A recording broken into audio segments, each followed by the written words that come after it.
Kain tayo ng mais. Nagising kami na ilan ng madaling araw. So, kain tayo ng nilagang mais. May mga sabit-sabit yung ngipin ko. Baka makita niyo. So, nagkasakit siya kahapon.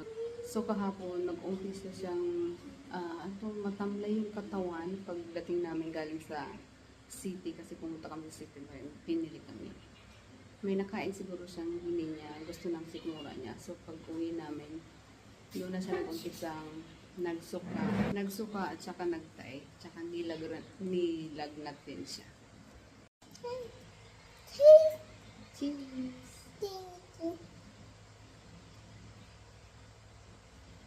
So, ayun nga, pag uwi namin, simula nang naging matamlay siya. And then, ayun na, nagsuka na siya. Nagsuka, and then, yung tae niya is, malambot ba? Yung parang watery yung tae niya. So, parang may nakain ata siyang hindi gusto ng sikmura niya. Hindi ko alam. So, yun, medyo okay na siya ngayon. Wala nang lagnat, pero meron pa rin siyang diarrhea. So, ayan, kain tayo ng mais. Nagluto ako ng 3 pirasong mais. Tapos, hiniwa-hiwa ko na siya ng 2 hiwa. So,